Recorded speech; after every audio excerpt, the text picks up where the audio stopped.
Merci, Monsieur le Président. Ma question s'adresse à Monsieur le ministre des Affaires étrangères et de l'Europe. La France, dans quelques semaines, devrait prendre une initiative, ça a été annoncé, en faveur de l'objectif 8-7 pour être un pays pionnier dans l'Alliance pour mettre fin à la traite des êtres humains, au travail forcé et au travail des enfants. Nous ne pouvons que vous en féliciter.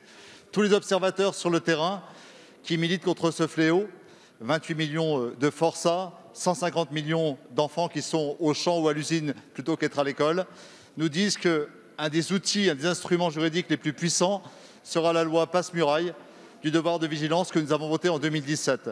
Depuis l'adoption de cette loi, les multinationales ont l'obligation de mettre en œuvre un plan de prévention. Elles peuvent être poursuivies au nom de leurs responsabilités pour l'atteinte aux droits humains et les atteintes graves à l'environnement. Cette loi, Monsieur le Ministre, vous le savez, fait école. Elle fait école dans près de 14 pays européens par la société civile, par les parlements.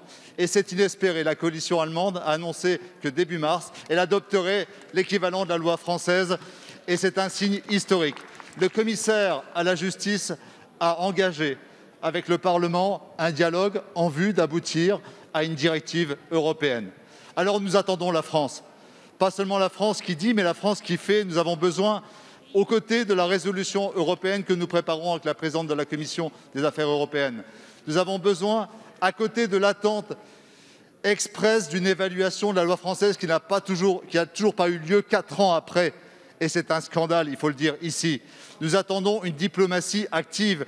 Nous attendons l'inscription par le président de la République dans l'agenda de la présidence française de l'Union européenne de 2022, qu'au plus tard, cette directive soit adoptée avec un niveau d'exigence, une ambition au moins équivalente à la loi française. Monsieur le ministre, nous vous attendons au rendez-vous de l'histoire pour une mondialisation plus humaine.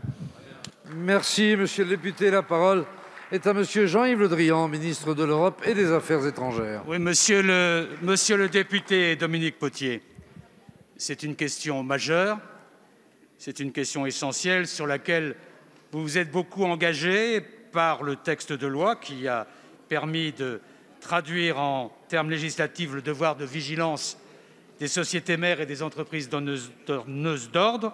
Ça s'est aussi traduit par des avancées lors de la loi Pacte.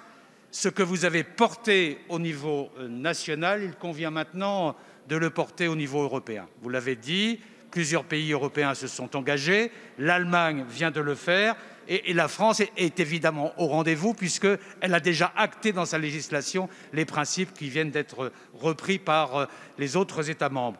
Nous attendons, je le pense maintenant rapidement, de la part de la Commission, un projet de directive qui devrait être discuté et débattu à partir de la deuxième partie de l'année 2021.